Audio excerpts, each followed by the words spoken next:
ప్రతి 12 ఏళ్లకొకసారి నిర్వహించే మహాకుంభమేళా ప్రయాగ్రాజ్లో 2025 జనవరి 13 నుండి ప్రారంభమై 2025 ఫిబ్రవరి 26 వరకు కొనసాగనుంది.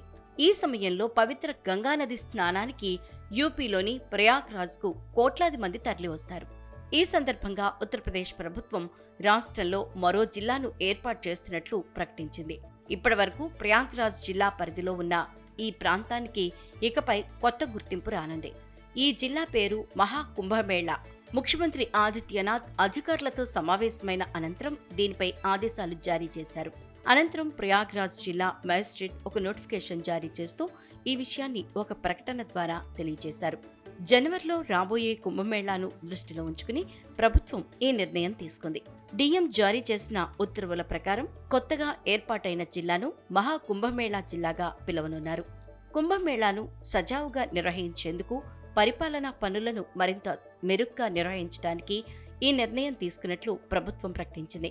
మహాకుంభమేళా జిల్లాలో ఇండియన్ సివిల్ సెక్యూరిటీ సెక్షన్ 14 ప్రకారం ఎగ్జిక్యూటివ్ మేజిస్ట్రేట్, జిల్లా మేజిస్ట్రేట్, అదనపు జిల్లా మేజిస్ట్రేట్లను నియమించనున్నారు. పవిత్రమైన ఈ మహాకుంభ పర్వంలో పవిత్ర స్నానానికి ఎంతో ప్రాధాన్యత ఉంది. ప్రతి 12 ఏళ్లకొకసారి నిర్వహించే మహాకుంభమేళా ప్రయాగ్రాజ్లో 2025 జనవరి 13 నుండి ప్రారంభమై 2025 ఫిబ్రవరి 26 వరకు కొనసాగనుంది. ఈ సమయంలో గంగా స్నానాలు చేసిన వారికి గ్రహాల అనుగ్రహం లభిస్తుందని చాలా మంది నమ్ముతారు.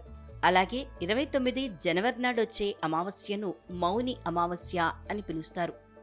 ఈ పవిత్రమైన రోజున ప్రయాగ్రాజ్లో అతిపెద్ద స్నానోత్సవం జరుగుతుంది. అమావాస్య వేళ చేసే స్నానాలన్నింటిలో ఇది ఉత్తమమైందిగా పరిగణిస్తారు. ఇక 2025 ఫిబ్రవరి 26న శివపార్వతులను స్మరించుకుంటూ మహాశివరాత్రి వేళ ఉపవాస దీక్ష చేపడతారు. ఈ సమయంలో నదీ స్నానం చేయటం వల్ల ఎన్నో ప్రయోజనాలు కలుగుతాయని చాలా మంది నమ్ముతారు.